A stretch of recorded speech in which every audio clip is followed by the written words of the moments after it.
చప్పట్లు కొడతాం. దేవుని సన్నిధి సంపూర్ణంగా మనం పొందుకుందాం. హల్లెలూయా, హల్లెలూయా, హల్లెలూయా, హల్లెలూయా. తండ్రి వందనాలు ప్రభువా. స్తోత్రం, స్తోత్రం, స్తోత్రం. మా అతిశయము నీవే నాయన ప్రభువా, మా ఆనందము నీవే నాయన ప్రభువా. మా నిమిత్తమై లోకానికి వచ్చిన తండ్రి సంపూర్ణంగా నీకు శరమును దేవా సిలువలో తండ్రి ప్రభువా నల్లగొట్టుకొని ఉంటున్నావు ప్రభువా. పరిశుద్ధమైన రక్తమును కాల్చి మమ్మల్ని తండ్రి నీతిమంతులుగా చేసినావు, పరిశుద్ధులుగా చేసినావు. నేను ఆనందించే భాగ్యం నాకు దయచేసినావు దేవా. నీకు వందనాలు. స్తోత్రం, స్తోత్రం, స్తోత్రం, స్తోత్రం. హల్లెలూయా, హల్లెలూయా, హల్లెలూయా, హల్లెలూయా.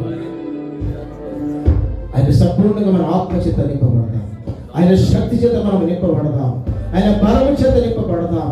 ఆయన ఆరాధించు వారు ఆత్మతో సత్యముతో ఆరాధించాలని చెప్పి దేవుడు మనకు సెలవించుకుంటున్నాడు. ఈ సమయంలో మన హృదయం దేవుని యొక్క ఆత్మ చేత నింపబడాలి, ఆయన శక్తి చేత నింపబడాలి, ఆయన ఆత్మ చేత నింపబడాలి, ఆత్మ వరముల చేత నింపబడాలి, కృప వరముల చేత నింపబడాలి. మనలో కల్మషములు దోషం తొలగిపోవాలి, యేసు రక్తం చేత కడగబడాలి, పరిశుద్ధులు నీతిమంతులు ప్రతి ఒక్కరు చేయబడాలి. దేవుని